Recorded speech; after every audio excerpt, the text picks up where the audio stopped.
Hey, everybody. Welcome to Resiliency Radio, your go-to podcast for the most cutting-edge insights in integrative and functional medicine.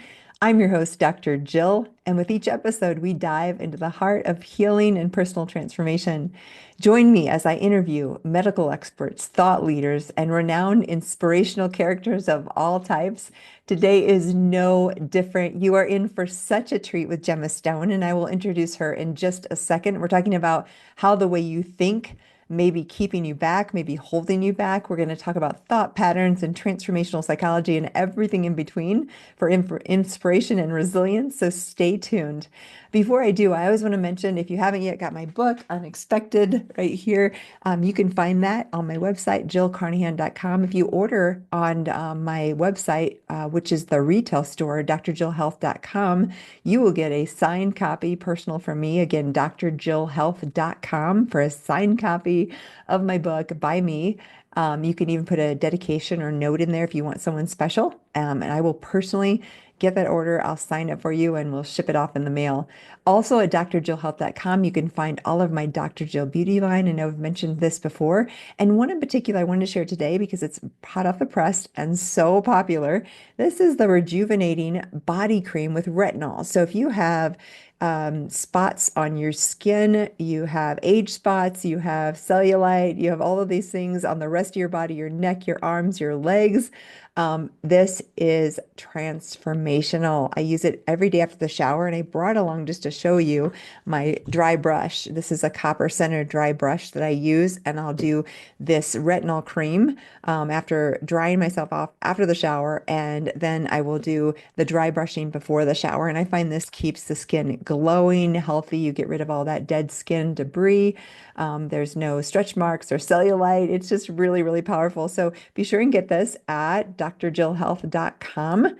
You can check that out. People are really loving this, and it's now back in stock if you want to get your own bottle. drjillhealth.com. Check it out.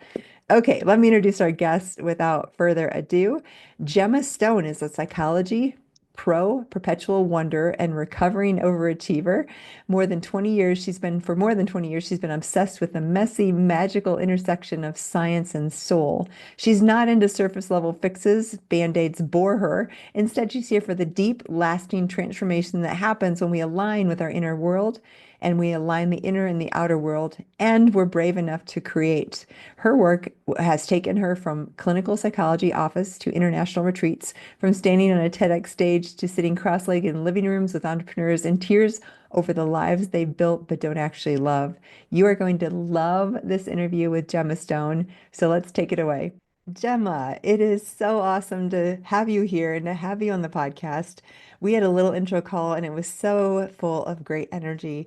I love what you're doing in the world, and I'm so excited to introduce you to my listeners and other physicians and everybody in the world that needs to hear your message. I always love to start with story because I feel like that so much frames how we came into the world, what our soul's journey is. And you have a really interesting story going from clinician to coach and everything in between. Tell us a little bit about your journey to where you're at right now. Yes. Well, thank you so much for having me. I really enjoyed our conversation. I love the dance of depth that we get to have when we're having these conversations and chatting, but also because of the history that we've sort of lived through and what we've done with that and turned it into a sense of purpose. So my story is similar to yours in the sense that I started life, I say like on hard mode. I started with some early childhood traumas that left me really struggling. A little bit for me was more with my mental health over my physical health. There was lots of struggles and traumas and abuse and all kinds of things that I navigated when I was really little.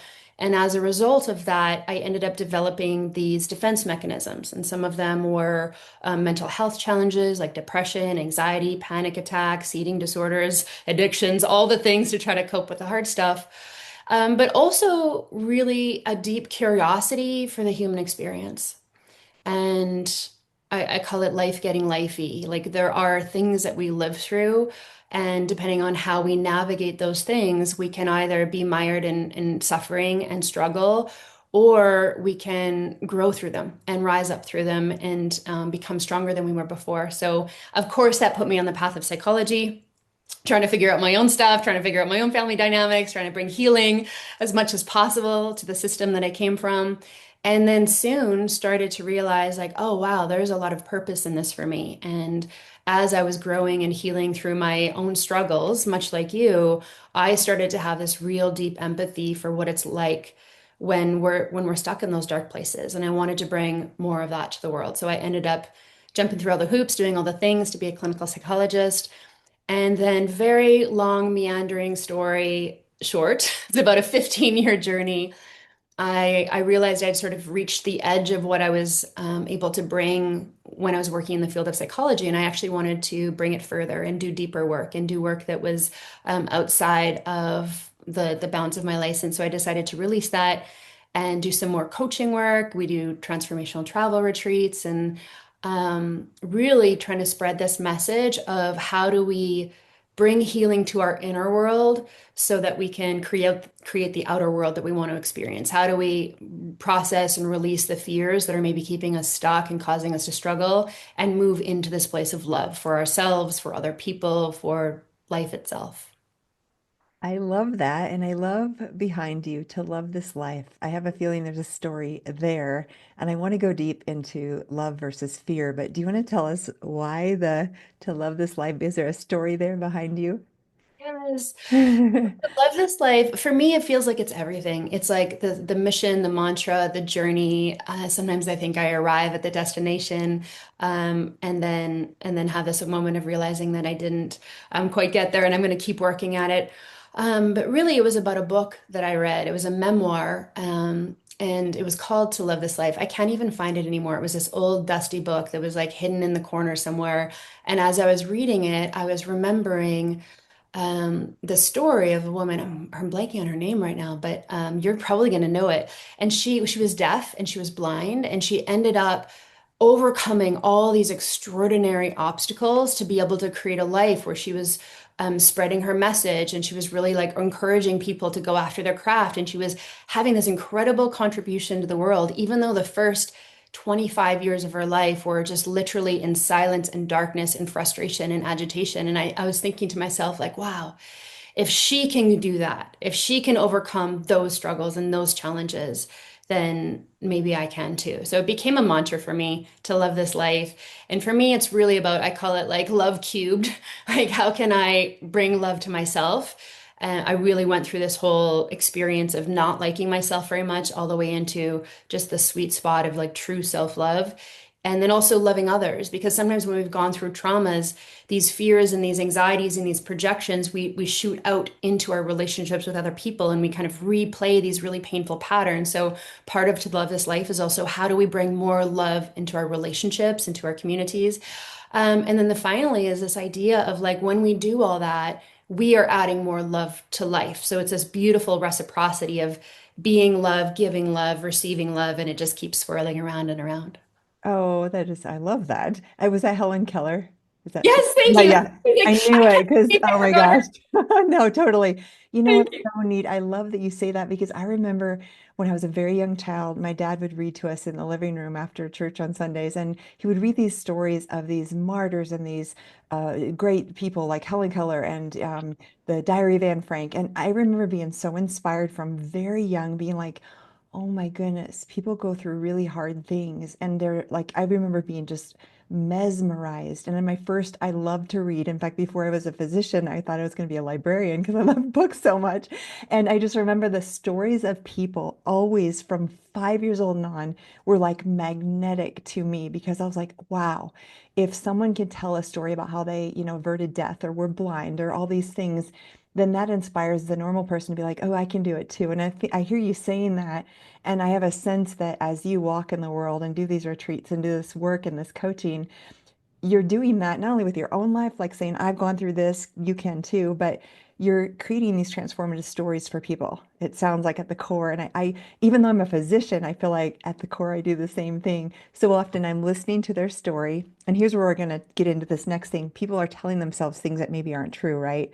I want to get into that. Like, what are common stories that you hear people telling them that are keeping them stuck in a certain place? Like, I'm a certain role in the family, or I always have to show up this way. But having said that, I find that part of my healing with patients is sitting there listening to them very carefully tell their story and then trying to retell it back to them so that they can, from another perspective, hear their story in a way that reflects empowerment and validation. Because I find so often in that retelling of that story, it's the first time a doctor has actually said, this is why I think you're suffering from this symptom, and this is where we can go. I'm like giving them a map or a road out of that suffering. So there's a lot to unpack there, but maybe let's start with the stories people tell. And it starts with you and I, right? Like we both had those stories growing up, same thing of my childhood. What are some of the common things you hear your clients saying that you start to help them identify and shift? Yeah.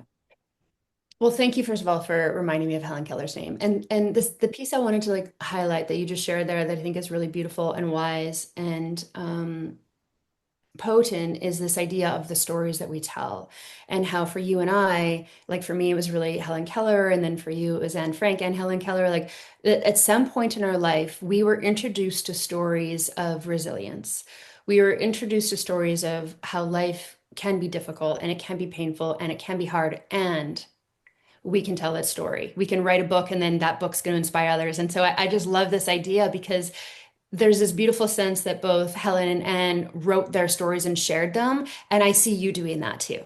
I see you like in your movie, the Doctor Patient movie, like you wrote your story and now other people can look at your story just like you looked at Anne's story. Yeah. And I think that's one of the most important things. So to answer your question around recognizing that we get to be the narrators of the story, that there are experiences that we have, and how we make sense of the story so often determines how the story unfolds. It's not actually what happened. It's Yes. how do we make sense of it? How do we internalize the sometimes it's the identities or the roles. So like you said, sometimes the role is, I know the role that I carried for a long time was this one of it's all on my shoulders. I have to hold it all together. And if I don't hold it all together, the world is going to fall apart and be devastated, and the people I love may not survive.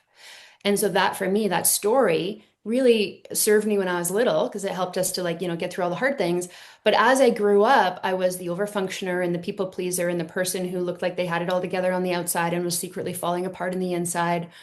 And so I work with a lot of people that carry that story too. Or I work with stories around really about like fear of something, fear of success, fear of failure, fear of scarcity, sometimes even fear of abundance, fear of vulnerability. There's a lot of these stories that we carry, fear of not being good enough. And then when we craft a life based on this fear, usually what we end up creating doesn't feel authentic, it feels defensive. And then we have to deal with the side effects of building a life on the defensive rather than building a life that's really a true expression of our purpose. And like our soul is the way I like to describe it, like the uniqueness of us. Ah, so good. And as you say that, I can just imagine someone out there listening. I have a lot of women my age, I have a lot of successful entrepreneurs, physicians that listen. Let's just for a moment talk to the 45, 50-year-old woman who has carried the family load, done, the work, and they're out there working, they're out there making a difference, and they're doing it, but they're feeling kind of what you alluded to is that overwhelm of keeping all of the balls juggling and none of them dropping. Again, I know this well. How do you begin to talk to her about letting down her guard, asking for help, and maybe even refining or redefining who is she in this world? Because so often we take on these roles that others have defined for us. And all of a sudden we're 45, 50, 55. It's why so many people go through midlife crises and divorce because like, who am I underneath all this? And is this really me? Am I just taking on the roles? Because at least from when I grew up, women have had this expectation in society of how they should appear and should be. Do you want to talk to that person out there right now just a little bit? This is some of my favorite work because I think that we have the power to evolve our identity. So I think at our core, our essence, I talked about the soul. I'm going to show you this like cute little post-it note that I have here. I Mm, think at our core, like we have this essence that is uniquely us. We have this soul that wants to be expressed in the world. And the closer we live to it, the more we feel aliveness, the more we feel on purpose, the more we feel like we sort of have the energy to live the life that we desire to live. And then when we're in that kind of like soulful, essential place, it kind of feels like magic happens, like life gets easier instead of harder. And then in the second layer here, we all go through conditioning. Like we all have experiences. You and I, we talked about kind of like some of the childhood traumas that we go through, but also we have social and cultural conditioning. We have different relationship dynamics that we've experienced. There have been different people in our life that has told us this is what love is, or this Yeah. is what money is, Yeah. or this is who you are. This is your responsibility. And we have all these layers that kind of like go over top of that precious little heart. And then as a result of those experiences here, we develop this third layer, which I call the constructed self. Now, these are our identities, but they're not really truly who we are. They're just identities that we've picked up at some point in our life. I'm the strong one. I'm the brave one. I'm the one who holds it all together. I'm the overfunctioner. I'm the people pleaser. I self-sacrifice. I like all of the different stories that we carry. And then these form our identity.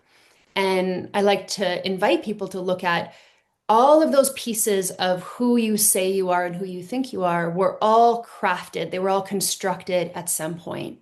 And because they were crafted, they were constructed. They can also be destructed. Like we can take those apart. It's not who we are. And so when I hear people say, well, I can't do this because I am just this way, I like to invite, like, are you actually, or is that just what you learned? Is that what you had to do to survive? Is that what you did to source safety, love, and belonging?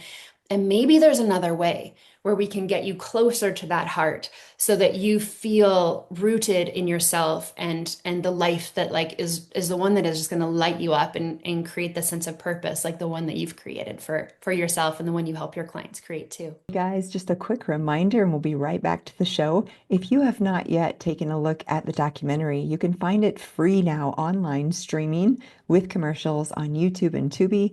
If you're an Amazon Prime member, you can find it on Amazon Prime streaming. And you can also just find it on the Vimeo site, which is drpatientmovie.com. If you're not sure if you want to watch it, this is the cover here.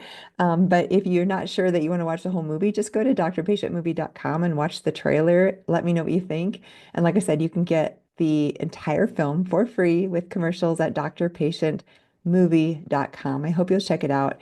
And I look forward to hearing your comments about the show later. Okay, now back to our episode. I love that. And I love simple, like that little sticky. I mean, I could put that right up in my mirror in my bathroom and be like, oh, wait, where am I? Where's that little heart? One thing I'll just share for because I'm sure someone can relate to this out there is I remember when I was maybe 5 or 6 and had a very traumatic kind of abusive experience. And my little 5-year-old self was like, Jill, you will never ever let someone control you like this and hurt you, right? And I still remember my little self promising that I will never ever let anyone take that control. And then in a good way, it allowed me to be strong, go to medical school, create a career for myself and an income that supports me. And all those things were great to a certain point. Yeah.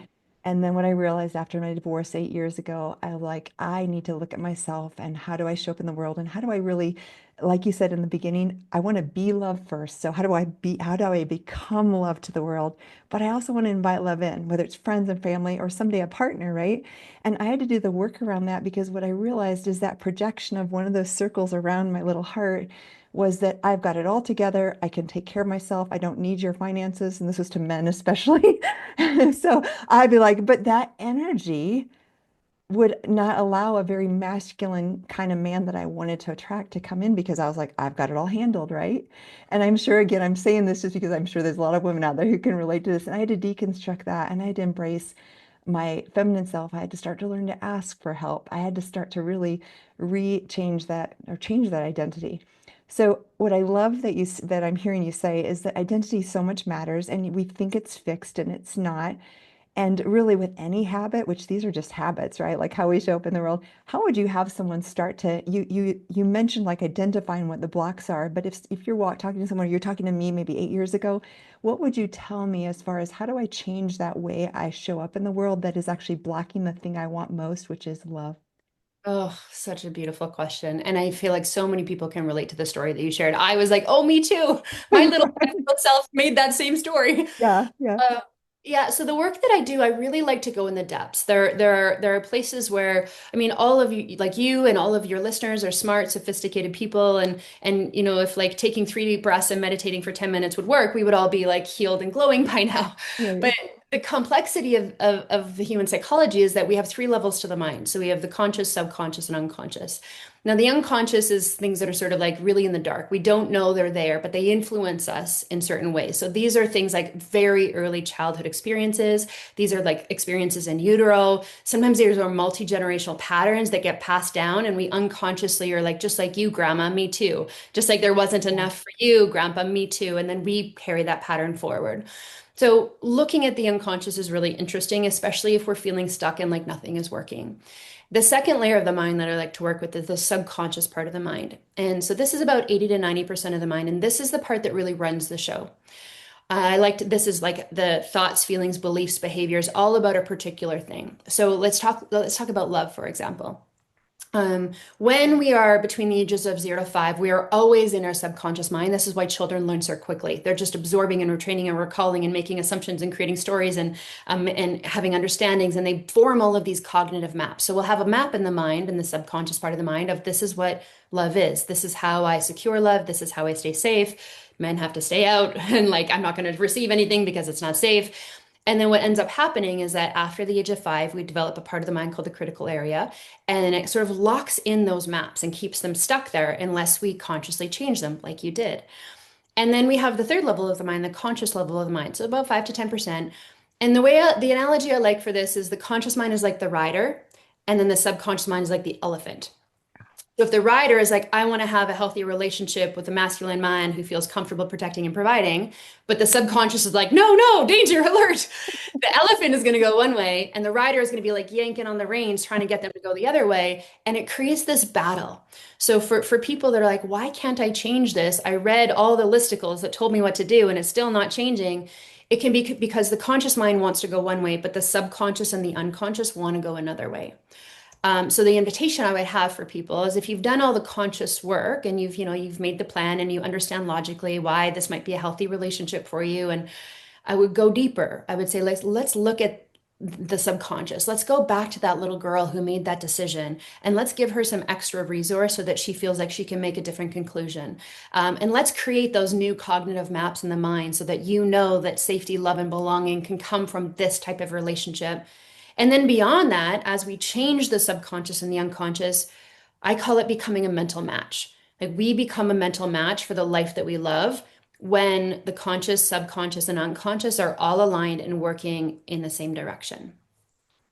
Oh, you have such a great way of, no wonder you're such a great coach because it's just so clear when you hear you say it, right? A little harder when we do the work, but it is like so it actually seems pretty easy. What I wonder about is, so say someone has a goal, what is the best way? Like, is this journaling? Is it doing work? I mean, there's parts work.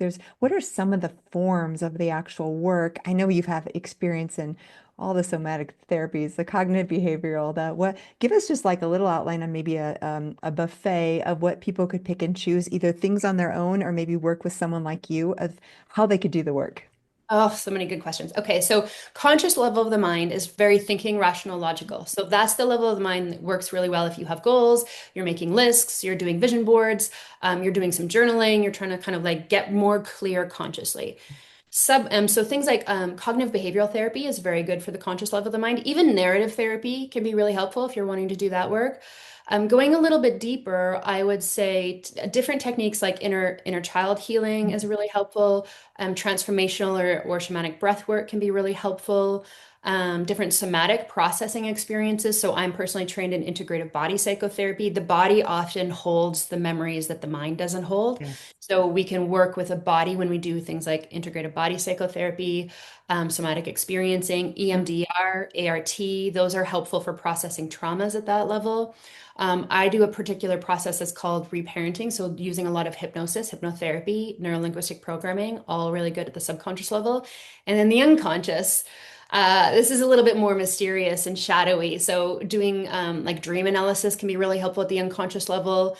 There sometimes what can be really helpful is understanding our family system. So family constellation work is really Yeah. helpful at the unconscious level. I was working with a client earlier today, and she talked about understanding that she was carrying a story. Oh, I feel this for her. She was carrying a story from her grandmother who was working, and it was very rare to be working in that time. And when her grandmother was working, she wasn't watching the children. and one of the children ran away and fell into the river and died, drowned and died. And carried this like shame and guilt for so long. And this was interrupting my client's ability to be able to do the work in the world that she wanted because she had this overwhelming, paralyzing guilt and fear that something bad was going to happen to her children if she kept pursuing her passion. So she couldn't do it. She would always sabotage. And so we talked about this, and eventually, as we untangled it, I'm like, invited her to go. Like, we did a lot of work and we did constellation, all the things, but eventually I'm like, go to the river.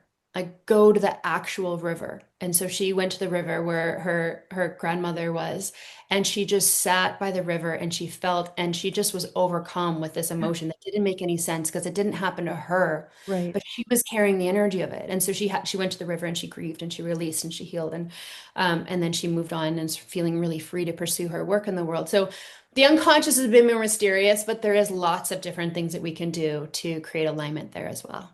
Oh, wow. I think I've tried almost everything you mentioned. I love to explore in those ways. So I really love that. I love to give people like the suggestions you mentioned. I remember, Woolner's book on It Didn't Start With You, or obviously the Schwartz, the family, those things have been really powerful in my life. And it was like realizing very similar to what you just said is I had multiple grandmothers on both sides that were carrying the household, all the work. They didn't ask for help. They took the burden of everything. In one particular, my grandmother's grandmother, who lost her husband at 25, had 5 children, and went to work for a widower. So she was like the sole provider for these 5 children from 25 on.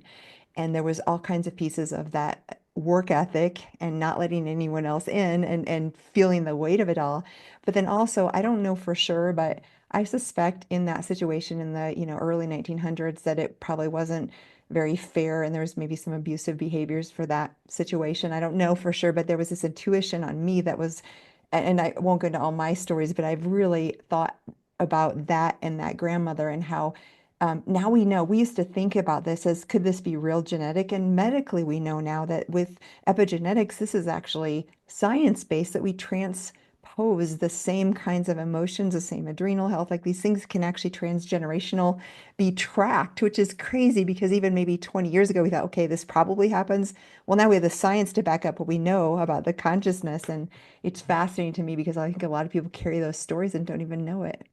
Yeah, it's so true. And then once we tap into them, this is a beautiful thing about family constellation work, is the field changes. And one of the things that I actually trained with Mark, and one of the things that he taught me was that in the family system, most often it's the one who has the potential to transform the field that gets the burden of the stories, Yes.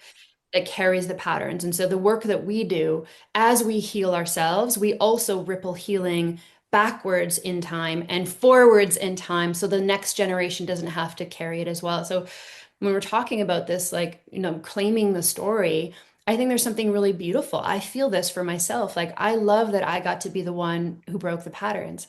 I love that I got to be the one that had the privilege and also, the challenge Yeah. of changing the story in our family system and of passing down something that is so much healthier and so much more grounded in love than what was passed down to me.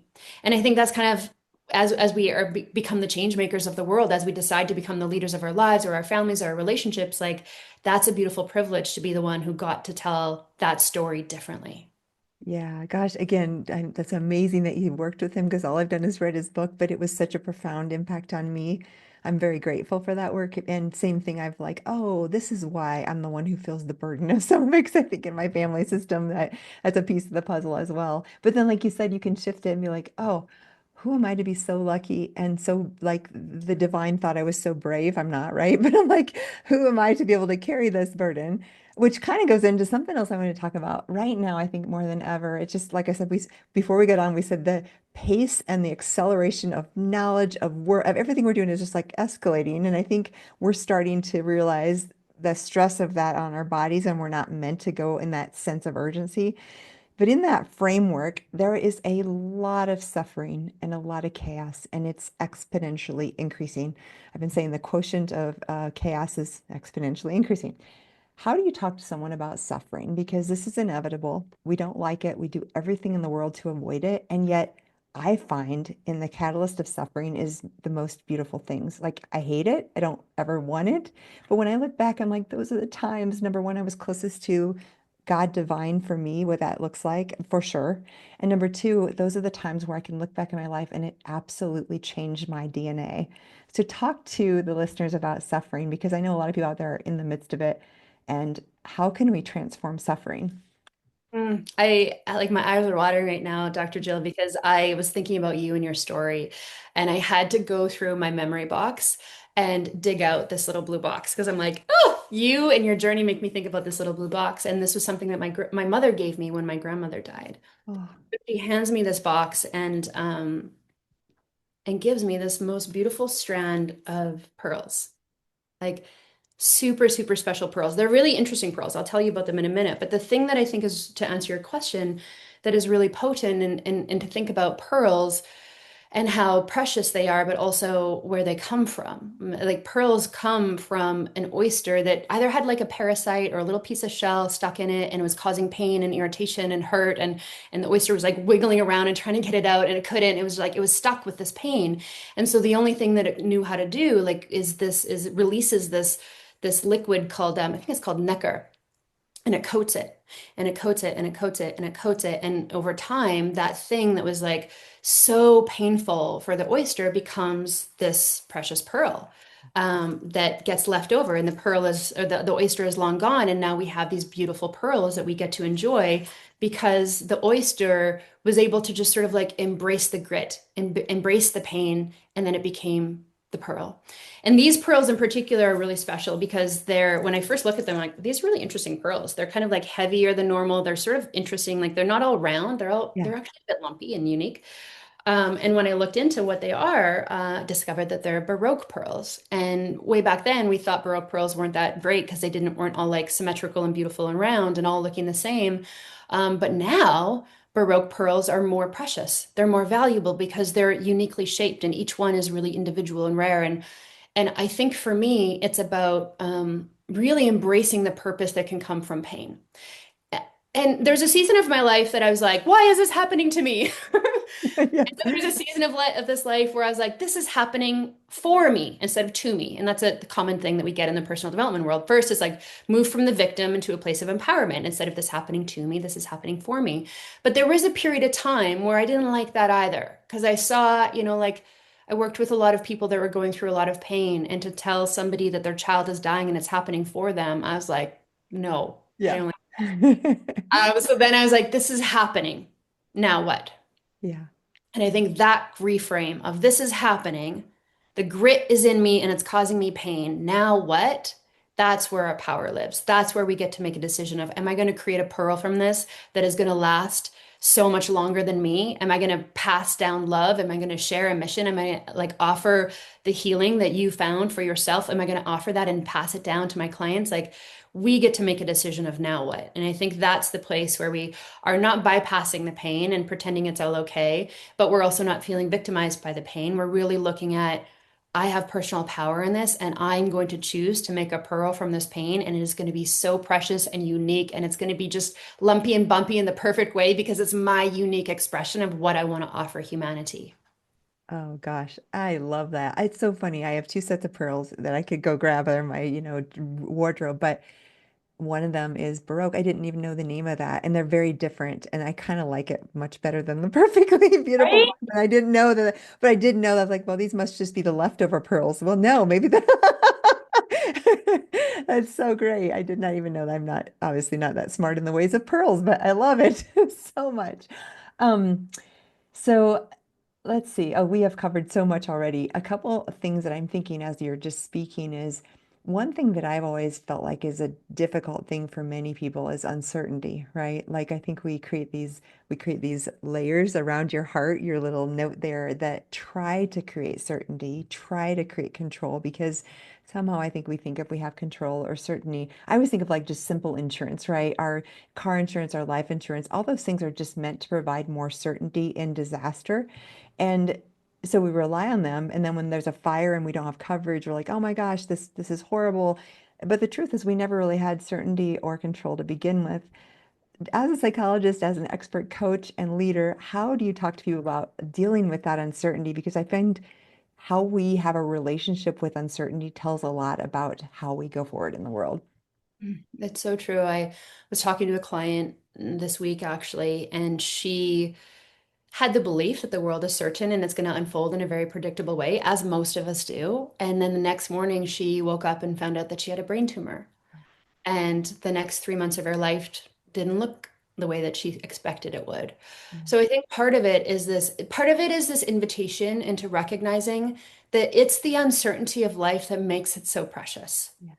Like it's the fact that we might wake up tomorrow with a brain tumor reminds us how to live today. So I think there's really something precious from being in relationship with the reality of every day is uncertain.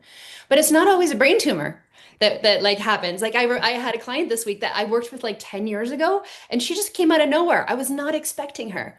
And she came out of nowhere and she's like, 10 years ago you helped me with this thing. Can you help me now? I'm like, how did you even find me? Like Uh-huh. that's amazing. But also what a delight. Like we can be like with uncertainty, there's potential for us to be delighted and surprised in the most unexpected way. So part of it, I think, is looking at the lens of, first of all, every day is uncertain. And so what a treat.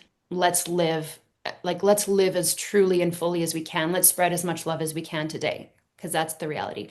And then two is, what is the filter we choose to put on uncertainty? Depending on our past experiences, if our nervous system is really dysregulated, if we have a lot of fear filters that are going on that are clouding our relationship with reality, we can see uncertainty as a bad thing. Like there's always something dangerous walking around the next corner, or something bad is going to happen, or the next shoe is going to drop.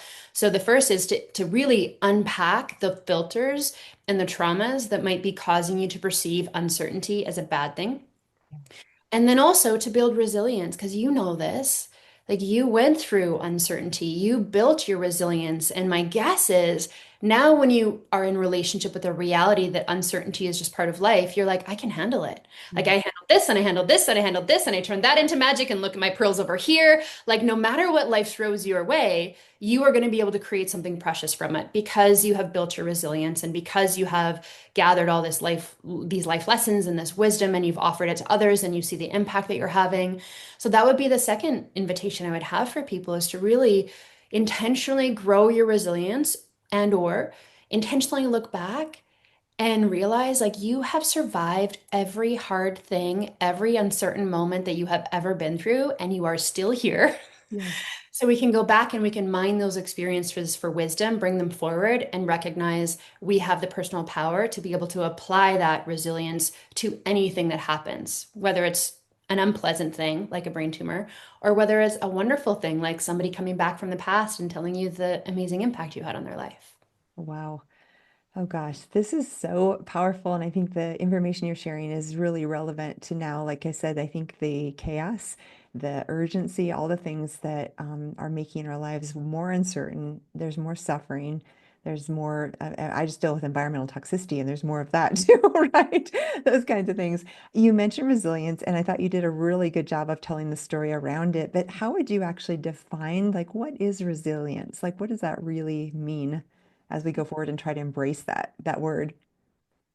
When I think about resilience, I think about a story that a Hawaiian elder told me. I was in like Hawaii. I was just doing my own little writing retreat, and I met her at this coffee shop. And as elders do, she sat down and like uninvited. She's like, "Listen, I got some wisdom to dump on you." I'm like, "Give me it. I'm here. I'm Wow. all ears."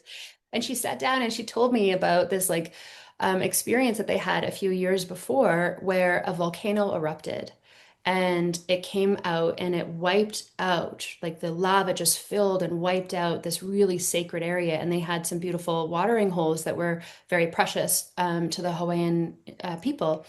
And she was telling me the story of the grief and the pain and the fear and the uncertainty. And I just felt the extreme loss that they felt as a result of this like sacred place that had been there for hundreds of years and generations, and like grandparents and grandchildren playing in the watering hole and doing rituals around it. And I was like already ready to empathize and be like, oh my gosh, I'm so sorry. That sounds terrible. And then she was like, mm-mm, no, we're not going there. And she said, you know what? Instead of having two watering holes now, we have six. And I think about what that means for resilience. And it's this idea of like hard things happen, and how can we become stronger than we were before as we go through it? How can we turn like two watering holes into six watering holes? How can we begin to see that there's purpose in the pain? So for me, when I think about resilience, it's not just surviving the hard things, it's going through them in a really healthy way. Like we got to feel the feels, we got Yeah. to listen to our body, we got to regulate, we got to resource, we got Yeah. to take care of our nervous system, we got to get some clean water, like take care of ourselves, but also in the process, recognize that there's something beautiful here that is going to make me stronger than I was before, wiser than I was before, more abundant than I was before, more loving than I was before, that these hard things actually make us better. And for me, that's what resilience is. Oh, I love it. And I love your story. And Gemma, you are a pearl. You are an embodiment of to love this life. It is so fun. I could talk to you for hours.